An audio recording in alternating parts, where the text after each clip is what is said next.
So, Louis, you played me Song for Zula by Phosphorescent. That's right, Nigel Thomas. Well, that surprises me, Louis. I wouldn't have thought that's your kind of song at all, really.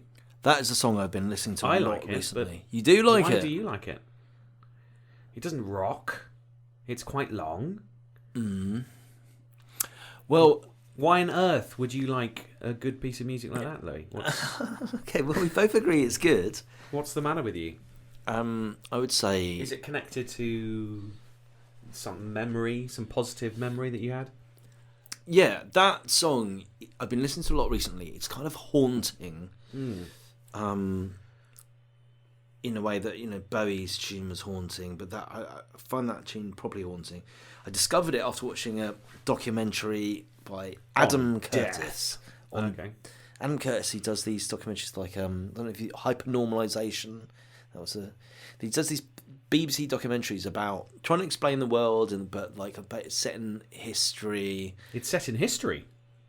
Best place for any documentary, Louis. I love a good documentary set in history. Love it. Absolutely. You're not into those future documentaries. Not so the ones much. not set in history. The ones which are. Anyway, what was going through my mind as I was listening to that is I had a row with my girlfriend recently. Mm-hmm. What did you do? It could be anything, couldn't it? Just existing. Well, we've moved in together, so there have been some rows, but it's also been lovely and moving together. When maybe you don't have this, but when you move in, you're like, is this going to work, isn't it? And sort of a moment when I felt like this is going to work was we'd had this row. Oh yeah, I've been moping around. She'd been encouraging me to have feelings, right? Which is a new concept to me, right. And show feelings and things like that. And then so one day I'm like, oh, the seasons are changing and it's so depressing and summer's over. And... You were saying exactly that downstairs to me 10 minutes ago. Exactly, it is a feeling that I've been getting recently. Is it's autumn and everything is that sort of, and she was like, well, and she was like, oh, you know, sort of cheer up sort of thing. And I was like, oh, but yeah, you told me to show emotions. She's like, there was a difference between showing emotions and wallowing in it, is what she said, you know. And I was like, oh, and I was like, well, all right, I'll just perk up and I'll just be like cheerful in the face of adversity. I'll be fine, which is how I was brought up to behave. Pull yourself together is my advice. Well, yeah, I mean, you're probably brought up in the same way. Like, just like, don't show emotion. Be fine. And I'm like, right, okay, I'll do that, and then I'll have a shower and get up and get dressed and do stuff. Well, quite right, good. And I did that, and stop wasting everyone's time with your misery. there was a stunned look in her eyes as I said that, and where it was a row, but it wasn't a row. It was almost us understanding each other better. And I probably after that went for a walk and listened to that tune, and it was it's kind of spooky, but when you often I feel like something significant happened, might be a small, but it's significant and life-changing. Almost if your life was a movie and then an important moment would happen, then they might play that Song for Zula. Were you walking along pretending you're in a film? Yes. And that perked you up a bit? The film of my life. But I'm always in the film of my life. Yeah. Do you not get that? Life is a movie? No? Why? I don't know. Maybe. Well, in the soundtrack of my life, that one's going down. That's what I'm saying. But so, how did you? Was it a happy ending, so to speak? Oh God, you use my words against me. No. Like in the movie in your head, it was like. I think he did probably a montage in the middle where you're going through some growth or something. You know, like a moment of growth. Yeah. You know, maybe they're training for the Super Bowl and they, you know, and they've got the big game ahead, but they're, you know.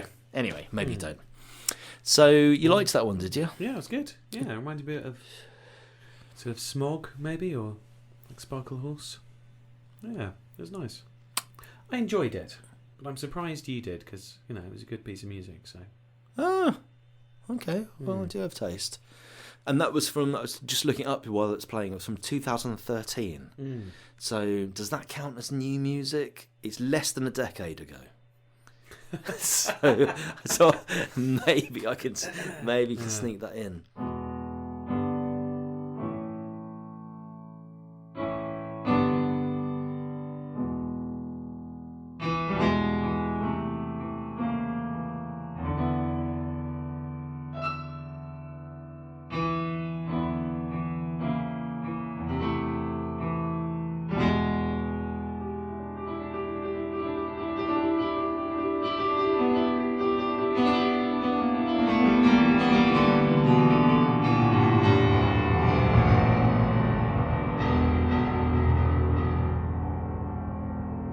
But speaking of gypsy bands, a tune comes to my mind. I was at a music festival a few years ago, and